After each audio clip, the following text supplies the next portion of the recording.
అందరికీ నమస్కారం. నేను మీ కిషోర్. దర్శి నియోజకవర్గం టికెట్ మొదట సిద్ధా రాఘవరావు గారిని అనుకున్నారు.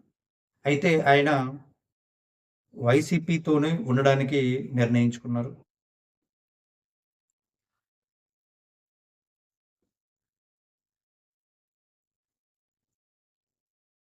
సిద్ధా రాఘవరావు గారు ఈయన 2014లో తెలుగుదేశం పార్టీ తరపున దర్శి నియోజకవర్గం నుంచి గెలిచి అసెంబ్లీలోకి అడుగుపెట్టారు. ఆ తర్వాత మంత్రిగా కూడా పనిచేశారు. 3,000 కోట్లతోటి నియోజకవర్గాన్ని బాగా అభివృద్ధి చేశారు అనే పేరు ప్రజలందరిలో ఉంది.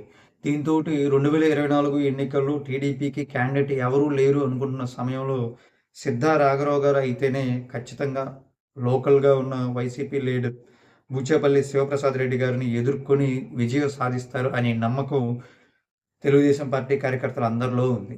అయితే ఇందుకు విరుద్ధంగా సిద్ధా రాఘవరావు గారు వైసీపీతోనే ఉండడానికి నిర్ణయించుకున్నారు. తెలుగుదేశం పార్టీ నుంచి ఆహ్వానం వచ్చినప్పటికీ కూడా ఆయన తెలుగుదేశం పార్టీలో చేరడానికి సుముఖత చూపించలేదు. ఆసక్తి చూపించలేదు. ఆయన వైఎస్ఆర్ కాంగ్రెస్ పార్టీతోనే ఉండడానికి నిర్ణయించుకున్నారు. సో, దీనికి 2 కారణాలు బలంగా కనిపిస్తున్నాయి. ఒకటి ఆయన గ్రానైట్ వ్యాపారి. తెలుగుదేశం పార్టీ తరపున పోటీ చేసి ఓడిపోయిన తర్వాత 2019 ఎన్నికల్లో ఆయన ఒంగోలు ఎంపీగా పోటీ చేశారు. అప్పుడు ఓడిపోవడం జరిగింది. మాగుంట శ్రీనివాసరెడ్డి గారు గెలిచారు. ఓడిపోయిన తర్వాత రాష్ట్ర వ్యాప్తంగా వివిధ నియోజకవర్గాల్లో ఉన్న నాయకుల్ని బెదిరిస్తూ వైసీపీలోకి ఎలాగైతే తీసుకొచ్చారో జగన్మోహన్ రెడ్డి గారు, అలాగే సిద్ధా రాఘవరావు గారిని కూడా వారికి ఉన్న గ్రానైట్ వ్యాపారాల మీద వందల కోట్ల వందల కోట్ల రాయల్టీ విధించి, ఆ రాయల్టీ గనక మీరు కట్టకపోతే మీ వ్యాపారాలన్నింటినీ మూసేస్తాం.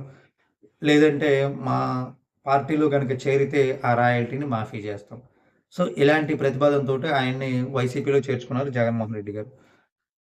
ఇప్పుడు మళ్ళీ జగన్మోహన్ రెడ్డిని కాదని తెలుగుదేశం పార్టీ తరపున పోటీ చేసి జగన్మోహన్ రెడ్డికి వ్యతిరేకంగా గనక మనం ఈ ఎన్నికల్లో పనిచేస్తే మన మీద ఖచ్చితంగా పగబడతారు.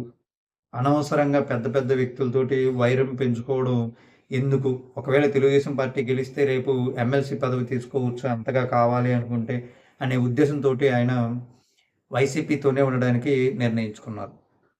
మధ్యలో మాగుంట శ్రీనివాసరెడ్డి గారు బలంగా ప్రయత్నించినప్పటికీ సిద్ధా రాఘవరావు గారి కోసం ఒక దశలో టీడీపీలో చేరడానికి ముహూర్తం పెట్టుకున్నారు అనే ప్రచారం కూడా వినిపించింది. అదే సమయంలో వారి ఇంట్లో వారి సోదరులు మరణించడంతోటి అపశకునంగా భావించిన ఆయన ఆ నిర్ణయాన్ని కూడా విరమించుకొని మళ్ళీ వైసీపీతోనే కలిసి పనిచేయడానికి ఆసక్తి చూపించారు. సో, అందుకు తగ్గట్టుగానే ఆ తర్వాత రోజుల్లో నేరుగా జగన్మోహన్ రెడ్డి గారిని కలిసి మర్యాదపూర్వకంగా పలకరించి వచ్చారు. సో, దీంతోటి దర్శి నియోజకవర్గంలో అలాగే ప్రకాశం జిల్లా వ్యాప్తంగా ఒక క్లారిటీ వచ్చింది. సిద్ధా రాఘవరావు గారు వైసీపీతోనే ఉన్నారు అని.